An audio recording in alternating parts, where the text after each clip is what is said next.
नमस्कार, मैं हूँ भारती। स्वागत है आपका अनिल कंप्यूटर्स की फ्री ऑनलाइन क्लासेस में। आज की क्लास में हम देखेंगे एमएस एक्सेल में फंक्शंस को कैसे यूज़ किया जाता है। फंक्शंस यानी फार्मूले। देखो, बहुत ही इंपॉर्टेंट फार्मूले होते हैं। कई सारे फार्मूले एक्सेल में दिए गए होते हैं, उनका उपयोग करना बहुत ही इम्पॉर्टेंट होता है। कई बार हमें वैल्यूज़ को कैलकुलेट करना होता है, तो उसके लिए भी हमें फंक्शन की ज़रूरत होती है, फार्मूले की ज़रूरत होती है। वैल्यूज़ की गणना करना हो, उसको हम जब भी हम वैल्यूज़ की कैलकुलेशन करते हैं तो उसको हम आर्ग्यूमेंट कहते हैं। उसको आर्ग्यूमेंट कहा जाता है एक्सेल में। एक्सेल में कई तरह के फंक्शंस होते हैं, उनको अलग अलग कैटेगरी वाइज बांटा जाता है। जैसे मैथमेटिकल अलग होते हैं, टेक्स्ट फार्मूले अलग, लॉजिकल फार्मूले, फाइनेंशियल फार्मूले, कई टाइप के फार्मूले अलग अलग दिए गए होते हैं जो अलग अलग कैटेगरी वाइज होते हैं। तो 4 कैटेगरी इनकी बनाई गई हैं। तो इस तरह से कैटेगरी वाइज हम इनको दे सकते हैं। सबसे ज़्यादा प्रयोग में लाए जाने वाले जो फंक्शंस होते हैं वो होते हैं मैथमेटिकल फंक्शंस। जैसे हमें कोई भी चीज़ को जोड़ना हो तो सम का फार्मूला होता है, एडिशन करना है, सबट्रैक्शन करना है या मल्टीप्लिकेशन करना है, तो उसके लिए हमारे पास कई सारे फार्मूले एक्सेल में दिए गए होते हैं जिनको हम यूज़ करके उनकी कैलकुलेशन कर सकते हैं। सबसे पहले देखिए, हम अगर कोई भी फार्मूला यूज़ करना चाहते हैं तो फार्मूला यूज़ करने के लिए देखिए हमारे पास कुछ सेल रेंज दी गई होती है। उन सेल रेंज को समझना बहुत ज़रूरी है। तो वर्कशीट में सेल रेफरेंस को 3 भागों में बांटा गया होता है। सेल रेफरेंस किसको कहते हैं? सबसे पहले हम बात करते हैं सेल रेफरेंस की। तो सेल रेफरेंस 3 प्रकार के होते हैं, रिलेटिव, एब्सोल्यूट और मिक्स्ड। सबसे पहले हम देखते हैं रिलेटिव क्या होता है। देखिए, अगर हम रिलेटिव किसी चीज़ को हम जानने की कोशिश करते हैं, सेल एड्रेस किसको कहते हैं? अगर सेल एड्रेस की हम बात करते हैं तो आप कहीं भी अपना कर्सर जब रखते हैं तो एक यहाँ पे एक बॉक्स सेलेक्ट होता है। इस बॉक्स में 2 रिलेटिव होते हैं, एक होता है C और एक होता है 8। यानी C उसका कॉलम नंबर होता है और 8 उसका रो नंबर होता है। तो उसका सेल एड्रेस आपको जो बताया जाता है वो यहाँ पे आपको नेम बॉक्स के रूप में दिखाया जाता है, यानी C8। तो ये उसका हो गया सेल एड्रेस। ये सेल एड्रेस दिखाया जाता है। ये सेल एड्रेस जैसे हमने यहाँ पे रखा तो D8 दोनों एक्टिवेट हो गए हैं, एक उसका कॉलम नंबर, एक उसका रो नंबर।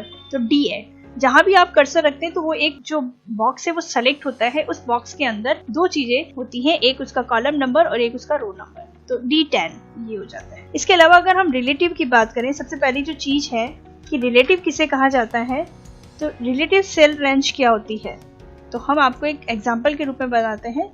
यहाँ पे हमने कुछ आइटम्स, क्वांटिटी, प्राइस और टोटल दिए गए हैं। रिलेटिव सेल रेंज का मतलब ये होता है कि जब भी हम किसी भी फार्मूला को किसी भी रेफरेंस के रूप में यूज करते हैं तो सेल एड्रेस में परिवर्तन आ जाता है। जैसे हमें कोई भी यहाँ पे हमने कैलकुलेशन की क्वांटिटी, जैसे हमने कोई चेयर खरीदी है, क्वांटिटी 10 क्वांटिटी में खरीदी, प्राइस उसकी 450, यानी एक की प्राइस जो है वो 450 है।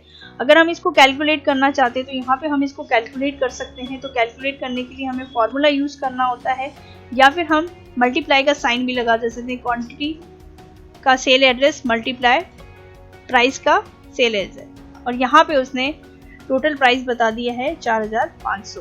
तो ये होता है रिलेटिव सेल रेंज। यानी उसी सेल को अगर कॉपी करना है तो हम उसको नेक्स्ट सेल में भी लेना चाहते हैं तो हम इसको यहाँ से ड्रैग करेंगे, कर्सर आपको इसके राइट साइड में रख के इसको ड्रैग करेंगे तो वही एड्रेस भी वहाँ पे कॉपी हो जाता है। उसका जो फॉर्मूला है वो नीचे कॉपी हो गया है। इसको हम कहते हैं रिलेटिव सेल रेंज। फिर है absolute cell reference. Absolute cell reference में अगर हम किसी भी सेल को अगर फिक्स करना चाहते हैं तो उसको हम कहते हैं एब्सोल्यूट सेल रेफरेंस।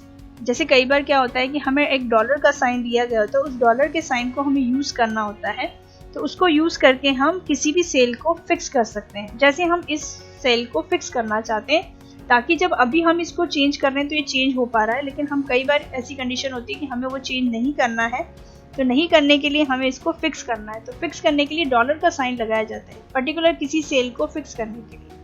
तो जब हम अपना कर्सर यहाँ रखते हैं तो फार्मूला बार में इसका एड्रेस दिखाया जा रहा है, तो इसके कॉलम नंबर के आगे पीछे हमें एक डॉलर का साइन लगाना है। तो हमने ये डॉलर का साइन लगाया इसी कॉलम नंबर के आगे और इसके पीछे,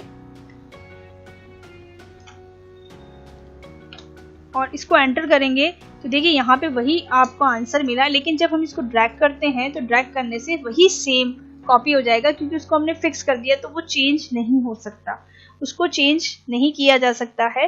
क्यों? क्योंकि हमने डॉलर का साइन लगा के उन दोनों रो को फिक्स कर दिया है। जो क्वांटिटी और प्राइस की जो हमने सेल एड्रेस लिया था उसको हमने फिक्स कर दिया, इसीलिए वही सेम कॉपी हो गया है नीचे। तो इस तरह से हमें जहां भी डॉलर का साइन लगाएंगे या उसको कहेंगे हम एब्सोल्यूट सेल रेफरेंस। उसके अलावा एक होता है mix cell reference. Mix cell reference का मतलब होता है कि जैसे हमारे पास यही एक फॉर्मूला दिया गया है कि हमने एक एग्जांपल के रूप में लिया है, क्वांटिटी प्राइस इसकी टोटल निकाल ली हमने मल्टीप्लाई करके। आपको अगर जीएसटी यूज़ करना है, जैसे हमें जीएसटी या वेट कुछ लगाना है, तो आपको दिया गया है 12.50%। आपको जीएसटी या वेट के रूप में उसको यूज़ करना हो तो उसको यूज़ करने के लिए हमें क्या करना है, फॉर्मूला हमें लगाना है तो इसमें हमें जीएसटी भी ऐड करना है।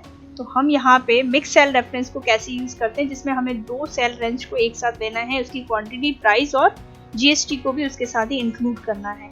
तो इंक्लूड करने के लिए इक्वल्स टू करेंगे, क्वांटिटी वाला हमने ब्रैकेट ओपन करके क्वांटिटी की रेंज ली, मल्टीप्लाई का साइन लगाया, फिर प्राइस की रेंज ली, ब्रैकेट क्लोज कर दिया, स्मॉल वाला ब्रैकेट आपको ओपन करना है और क्लोज करना है, मल्टीप्लाई का साइन लगा के हमें ये जीएसटी भी इसके साथ ऐड करना है।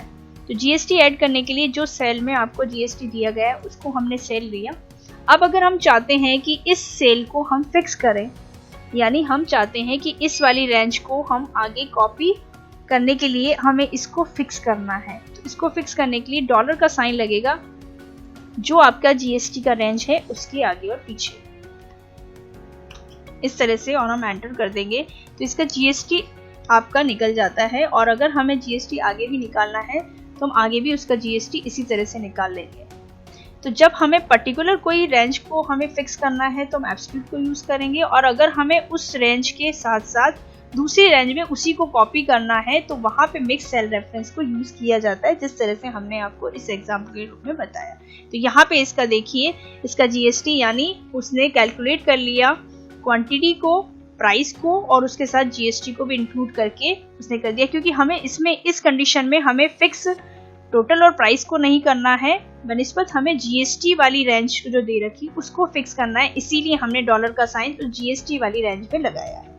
तो इस तरह से हम अगर किसी पर्टिकुलर रेंज में अगर हम किसी भी डॉलर का साइन यूज करते हैं तो इस तरह से हम यूज करते हैं। अगर ये डॉलर का साइन अगर हम हटा देते हैं यहाँ से, कि हम यहाँ से चाहते हैं कि इस रेंज में से, देखिए हमने यहाँ पे इसको यूज किया, तो इस वाली रेंज में से अगर इसको हटा देते हैं तो आपको आंसर ये क्या डिस्प्ले करेगा, तो देखिए इस तरह से वो उसी को कॉपी किया हुआ है, तो इसलिए वही आंसर आपको दिखाया जा रहा है। नेक्स्ट कुछ फंक्शंस के बारे में हम बात करते हैं।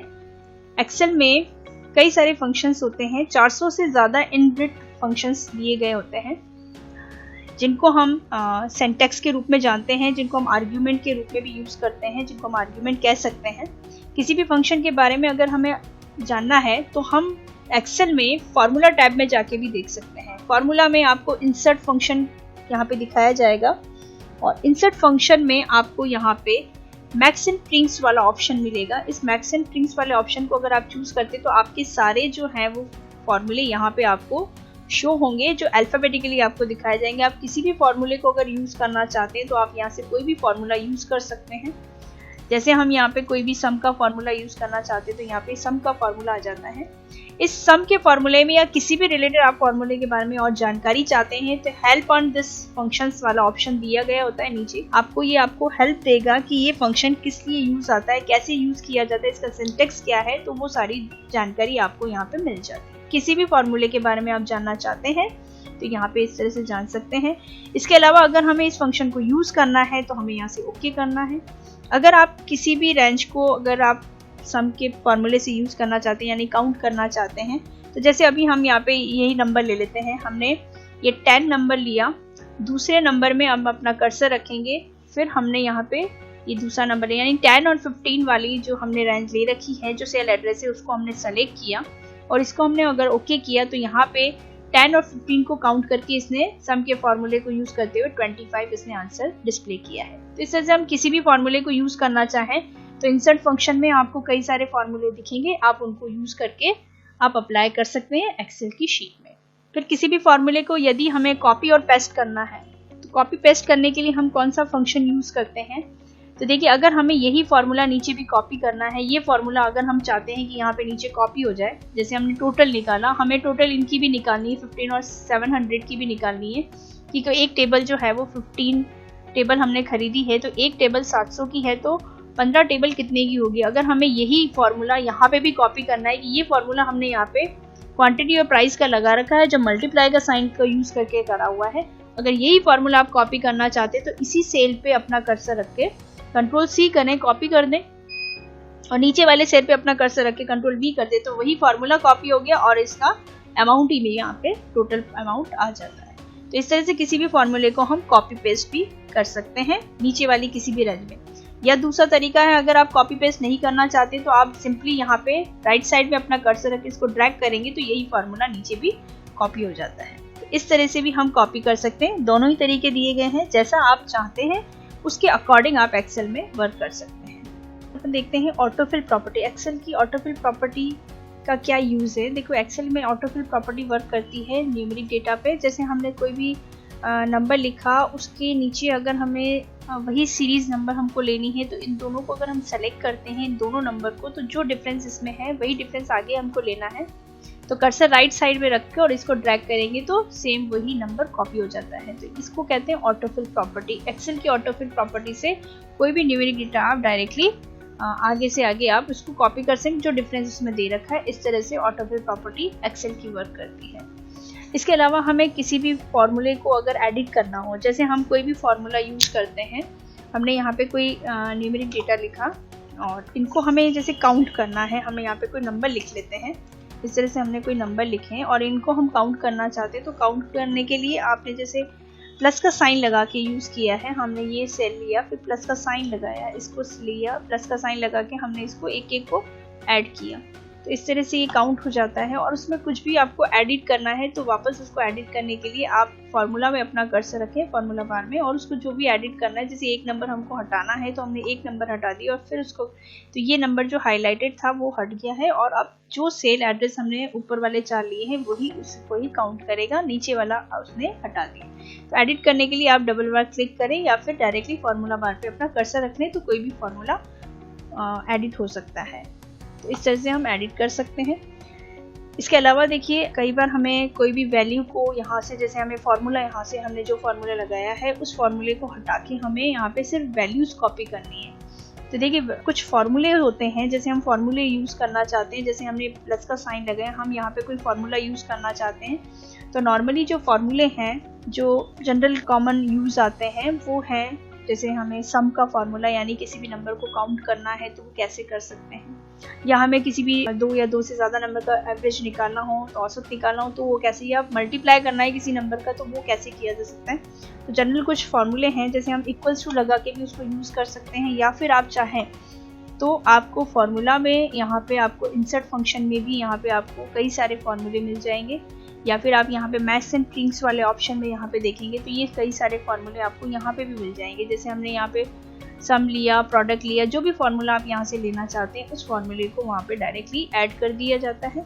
जैसे हम यहाँ से कोई फार्मूला ले लेते हैं, जैसे हमने प्रोडक्ट लिया, प्रोडक्ट का मतलब होता है मल्टीप्लाई करना। आप किसको मल्टीप्लाई करना है, अगर कोई नंबर आप देना चाहते हैं, जैसे हमने ये एक नंबर लिया, इस नंबर के साथ आपको कौन सा दूसरा नंबर लेना है जिसको आप मल्टीप्लाई करना चाहते हैं, तो हमने इसके साथ कोई दूसरा नंबर लिया, इन दोनों को हमें मल्टीप्लाई करना है, ओके किया, तो यहाँ पे वो मल्टीप्लाई हो जाता है। इसी तरह से कोई दूसरा फार्मूला भी अगर आपको यूज़ करना है तो हम वो फार्मूला यूज़ कर सकते हैं। चाहे तो आप यहाँ से मैथ्स एंड ट्रिक्स से अपना फार्मूला सर्च कर सकते हैं, कौन सा फार्मूला आपको लेना है। यहाँ पे कई सारे फार्मूले, सम, एवरेज, मिक्स, मैन, सब आपको दिए गए होते हैं। या फिर आप फार्मूला याद हैं आपको तो आप इक्वल्स टू लगा के वो फार्मूला टाइप भी कर सकते हैं। जैसे हमने SUM सम का फार्मूला लिया, ब्रैकेट ओपन किया, अब यहाँ पे जो भी नंबर आपको काउंट करना है आप कॉमा लगा के भी ले सकते हैं, या फिर आप चाहें तो डायरेक्टली उसको ड्रैग करके भी ले सकते हैं। अगर आपको सारे ही लेने हैं तो आप उसको सभी रेंज को सेलेक्ट कर लें, इसको क्लोज करके एंटर कर दे तो वो सारे नंबर काउंट हो जाते हैं। सम का फार्मूला हुआ, एवरेज का हुआ, इसी तरह से हम यूज़ कर सकते हैं। जैसे हमने एवरेज लिया तो आप एवरेज का फार्मूला भी इसी तरह से यूज़ कर सकते हैं। एवरेज निकालना है, आप किसका निकालना है, आपने कोई 2 नंबर सेलेक्ट किए तो आप 2 नंबर भी सेलेक्ट कर सकते हैं, आप 4 नंबर भी सेलेक्ट सकते हैं, आपके पास जो रेंज दे रखी है आप उसको भी, रेंज को भी ले सकते हैं। इस तरह से वो एवरेज निकाला जा सकता है। इसके बाद अगर हमें किसी भी कोई भी फार्मूला अगर हम यूज़ करते हैं, उस फार्मूले को अगर हमें वहाँ से हटा के सिर्फ उसकी वैल्यू ही रखनी हो, जैसे कई बार क्या होता है, यहाँ पे हमारे पास फार्मूला लगा रखा है, जब हम फार्मूला बार में देखेंगे तो यहाँ पे ये केवल वैल्यू नहीं है, एक फार्मूला दिया हुआ है। कौन सा फार्मूला है आपको यहाँ पे फार्मूला बार में दिख रहा है। कर्सर यहाँ रखेंगे तो यहाँ पे कौन सा फार्मूला लगा था वो भी पता चल रहा है। तो अगर कई बार क्या होता है, हमें सिर्फ फार्मूला हटा के सिर्फ वैल्यू कॉपी करना है, यानी इस वैल्यू को ही रखना है। वैल्यू का मतलब है ये नंबर ही रहे, यहाँ पे कोई आपको फार्मूला या फंक्शन नहीं दिखाई दे। तो उसके लिए आप यहाँ पे इसको कॉपी कर सकते हैं। सबसे पहले हमने इसको कॉपी किया। इसको कॉपी करने के बाद आप इसको पेस्ट करना चाहते हैं तो होम टैब में जाएंगे। यहाँ पे आपको दे रखा है पेस्ट का ऑप्शन। यहाँ पे अगर हम पेस्ट करना चाहते हैं तो पेस्ट स्पेशल ऑप्शन में जाके यहाँ पे सिर्फ आप इस नंबर को वैल्यू में कन्वर्ट करना चाहते हैं तो यहाँ से हमने वैल्यू लिया, ओके कर दिया। तो देखिए अब यहाँ पे जो फार्मूला था वो फार्मूला अब यहाँ पे नहीं दिखाई देगा, सिर्फ अब ये न्यूमेरिक डेटा है वही फार्मूला बार में दिखाया जा रहा है, क्योंकि हमने उस फार्मूले को वहाँ से हटा के उसको सिर्फ वैल्यू में ही कॉपी किया है। तो आप पेस्ट स्पेशल ऑप्शन में जाके वैल्यू को कॉपी कर सकते हैं। इसके अलावा देखिए कई बार हमारे पास कुछ मैटर दिया हुआ होता है, तो टेबल देखिए, एक हमने टेबल बनाया, आपको बता देते हैं। ये एक टेबल बनी हुई है। इस टेबल को हमें प्रिंट लेना हो तो प्रिंट लेने के लिए हम फाइल टैब में जाके यहाँ पे प्रिंट ऑप्शन पे क्लिक करेंगे तो यहाँ से ये प्रिंट आएगा। अभी नंबर ऑफ पेज 1 ऑफ 8 दे रखा है। आपको स्केलिंग इसकी सेट करनी है। अभी नो स्केलिंग का ऑप्शन दे रखा है यहाँ पे। अगर हम इसको चाहते हैं कि सारे रोज एक साथ सेट हो जाए तो फिर टॉप रो 1 पेज करेंगे तो सारे रो एक साथ हो जाएंगे। और अगर हम चाहते हैं कि फिट ऑन 1 पेज करें, अगर बहुत ज़्यादा पेज हैं तो उसको आप 1 पेज पे सेट नहीं कर सकते, बस छोटा छोटा करके उसको एक दूसरे पे मर्ज कर लेगा। तो अगर 1-2 पेज हैं तो उनको आप फिट टू 1 पेज के ऑप्शन से यूज़ कर सकते हैं। जैसे इसमें हमारे पास कॉलम्स बने हुए हैं तो इन कॉलम्स को हम चाहते हैं कि सारे कॉलम एक ही पे सेट हो जाए, क्योंकि अभी अगर हम देखते हैं तो देखो 3 कॉलम इसमें दूसरे पेज पे हैं और बाकी कॉलम इस पर दिया हुआ है। अगर हम चाहते हैं कि इसमें नंबर ऑफ रोज बहुत ज़्यादा हैं तो अगर हम स्केल टू नो स्केल करके करेंगे तो भी हमें इसकी सेटिंग करनी पड़ेगी। और अगर इसको 1 पेज पे सेट करेंगे तो बहुत सारा डेटा है, तो एक साथ अगर हम यूज़ करना चाहेंगे तो वो भी आपको मैटर को थोड़ा सा तो शिंक करके वो लेगा। अभी हम इसमें सेट कर सकते हैं, देखो आपके मैटर पर डिपेंड करता है। तो हमारे पास मैटर है यहाँ पे 3 कॉलम, हम इसमें एक ही पेज पे शिफ्ट करना चाहते हैं ताकि सारा हमारा मैटर एक ही पेज पे प्रिंट हो जाए। तो उसके लिए फाइल टैब में जाके जब आप प्रिंट करते हैं तो यहाँ पे नो स्केलिंग हटा के फिर ऑल कॉलम ऑन 1 पेज करेंगे तो ये सारे कॉलम जो हैं वो एक ही पे सेट होते हैं। देखिए टोटल तक यहाँ पे आ गया है और इस तरह से वो उसको प्रिंट ले लेगा ताकि आपका वो प्रिंट एक ही पेज पे सेट हो जाए। तो ये कुछ एक्सेल की जनरल डिटेल्स थी, जनरल बातें थी जो हमने आपको बताई। कुछ फॉर्मूले से रिलेटेड थी, कुछ जानकारी आपको एक्सेल से रिलेटेड थी, कुछ ऑटोफिल प्रॉपर्टी कॉपी पेस्ट करना, कौन सा फॉर्मूला कैसे अप्लाई किया जाता है, तो ये सारी जानकारी हमने इस वीडियो के माध्यम से आपको दी है। आप इस वीडियो को ज़रूर देखिए। धन्यवाद। आप किस टॉपिक के बारे में नया वीडियो देखना चाहते हैं, कौन से टॉपिक पर वीडियो आपके लिए फ़ायदेमंद हो सकता है, नीचे कमेंट बॉक्स में ज़रूर बताएं। यह वीडियो अपने ऐसे साथियों को ज़रूर शेयर करें जिनके लिए ये फ़ायदेमंद हो सकता है। इस तरह के और भी नए वीडियो देखने के लिए हमारे चैनल को सब्सक्राइब ज़रूर करें, साथ ही बेल आइकन पर क्लिक करें। यह वीडियो थोड़ा भी पसंद आया हो तो इसे तुरंत लाइक करें। वीडियो को ध्यानपूर्वक देखने और चैनल को सब्सक्राइब करने के लिए मैं भारती अपनी पूरी टीम की ओर से आपका बहुत बहुत धन्यवाद एवं अभिनंदन करती हूँ। जय हिंद।